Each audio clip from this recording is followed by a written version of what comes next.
successful way to how to work with kids. Because something I found that a technique that I use is like using the improv games that we do here to bring certain things out of the kids, like have them like react, like get them to get more involved in the scene, and thus bring like a certain side of them into the process. So we're seeing a lot of like development of like character and like how they contribute to like a certain scene. There are a couple of things I've observed you doing when you work with the kids. One thing is you're great at making eye contact. Right. And eye contact is difficult for some people on the spectrum. Mm-hmm. How do you manage to do that?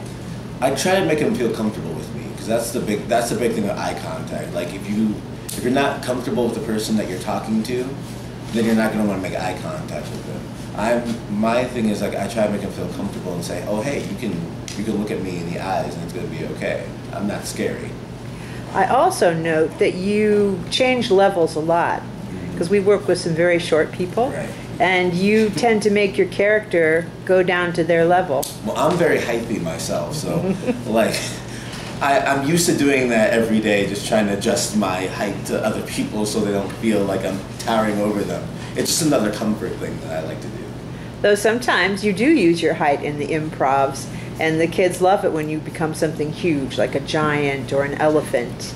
Right. When I need to be like it's according to the scene. They love it when I change that.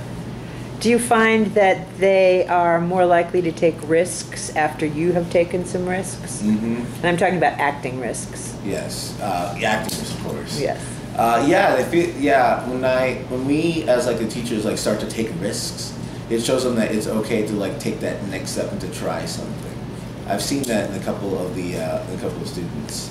They just like they started to embody like this character. Like one of our students like starts to like become the damsel in distress of it, and that is the most hilarious thing. And I think it's like from seeing us like be crazy and like just try something that character of that student became like really awesome. What drama techniques and strategies have helped you in difficult situations in your life? That would be improv a lot, adjusting to different situations.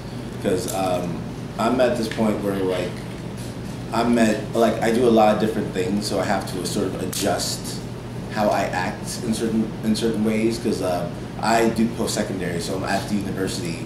I'm at a local university sometimes, and I'm at my high school. So I've been able to adjust some more to different spaces, trying to get back and forth, adjusting to having to have a schedule like that. So definitely the theater taught me how to adjust and make do with what I have. What about deadlines? Deadlines, yes. The theater is full of deadlines. Yes, and so is life.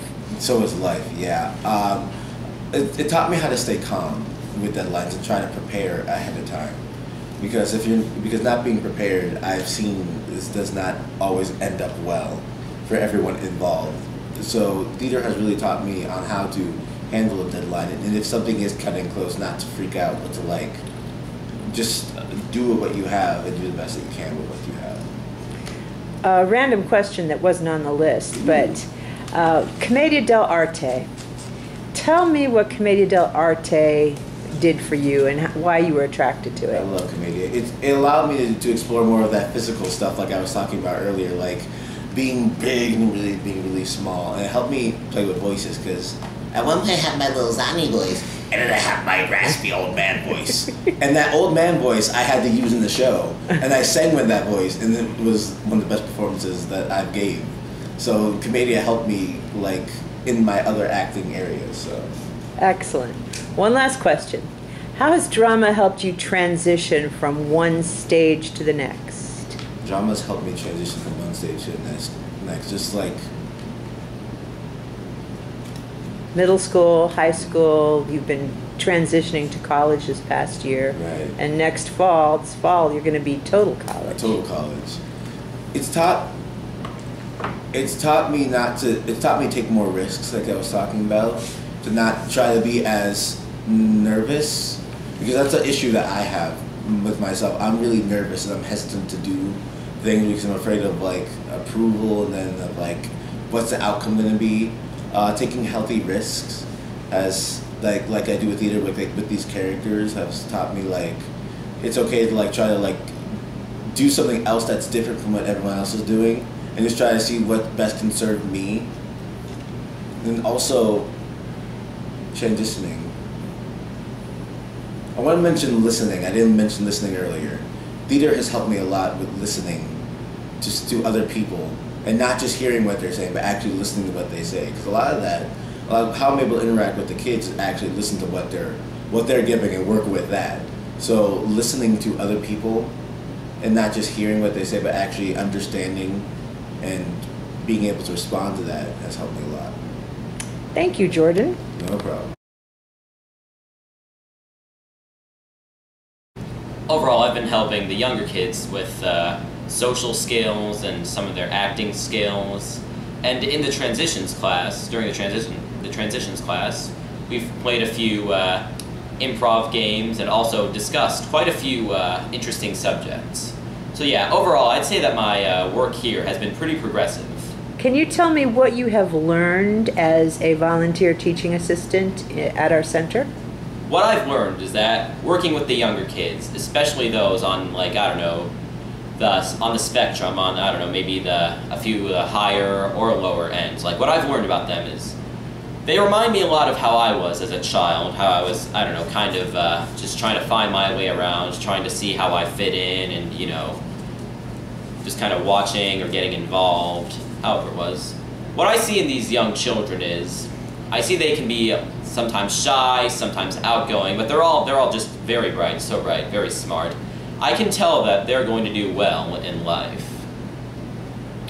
But, you know, when it comes to these social skills, these guys, like, this is where they're really, like, doing all this learning here, like, because we've been playing improvs, we've been doing improvs, yeah, we've been practicing a few things, we've been practicing acting with scenes, like in plays. And for me, like, watching these children, you know, learn everything, like seeing the progress they make, you know, sometimes from going from, like, I don't know, being too shy to really act, to actually, like, getting out there and playing with everyone else. It's heartwarming, it really is. It's really heartwarming to see them overcome some of their difficulties and, you know, just kind of put themselves out there, be themselves, and just have fun.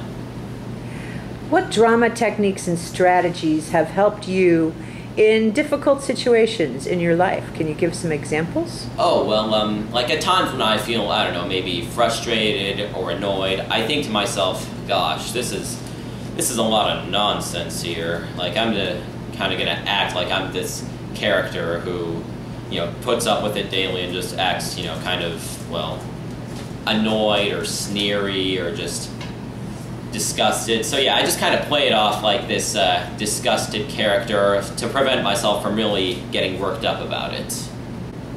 And during sad situations, like when I experience some things that would make me feel a little depressed, I think to myself, well, about characters or like music or just certain scenes in movies like that have like this sad undertone, and I usually try to compare my situations to this and think, like, I'm kind of feeling the way this character would right now, or like this music that I've heard before gives me a bit of a tone as to what my mood is right now. So sometimes it doesn't help, but sometimes it does, like, you know, it just kind of, I don't know. By identifying the mood, you can control yes. it. Yes, it really helps in that. Good. And in happy situations, joyful situations, like when I'm excited, I also, like, once again, I compare myself to certain characters. Sometimes, like, I get a bit goofy, I'll laugh, like, think of all these crazy characters, these goofy characters. So yeah, identifying with characters, scenes, and, like, that's really helped me in life. Does that help you understand your feelings? Oh yeah, definitely. Can you talk a little bit about Commedia dell'arte and what that did for you as a... Oh yes, during the time I was at Miller South, I was in the Commedia troupe, where Commedia dell'arte, comedy, obviously, slapstick comedy, there I kind of helped like exploring characters. Like my most prominent role was Dottore, the big professor type, also the kind of the potion scam artist. It's a very interesting role. I'll give you a bit of him right now. Like you kind of have your belly out and your voice gets very deep and you lecture a lot of nonsense. Now here, who wants to buy this here potion that'll make you run faster even though it doesn't? I often see Dottore as very related to the classic Asperger's personality. Oh yeah, kind of being one-track mind yeah, kind of thing. Being interested in one subject and wanting to talk about, kind of that only. Yeah. Yeah, I definitely say Dottore, he actually has quite a few subjects that he comes up with, but in the world of Commedia, it's really all about like the social pecking order, like who's higher than this, like who obeys this guy or this woman, or I don't know. Does that relate at all to real life for you? The pecking order Oh thing? yeah, definitely, because when it comes to social pecking order, I can really relate to that. Like, I usually fall in between, like, I'm a little naive, or I'm just your general nice guy, but I'm also, like, not, like, I've been working on assertiveness. I'm kind of prone to just kind of giving into a lot of stuff, so I'd probably rank along with some of the smaller Zannies and Commedia, like that kind of take orders from the big guns and stuff. Great. One last question. How does having autism help you when you work with the younger kids? Do you see yourself at all in them? Oh, definitely. Being on the higher end of the spectrum, I can definitely see myself in a few of these kids. Because I can see how I used to be, like, just kind of eager to fit in, like, eager to put myself out there, just wanting to impress everyone else. And I could also see, like, sometimes where it's gone a bit wrong, or when I've said something that I didn't understand or that I didn't mean, and, like, I've had to be corrected. So yeah, I most definitely see myself in some of these kids. Do you have a favorite moment from working with the kids? Can you recall A favorite anything? moment? Just seeing them transition from being shy to, like, being outgoing, or from being, like, a little too outgoing and going off track to actually, like, being able to stay on a subject. That's really been what's been enjoyable for me. Excellent. Thank you, John.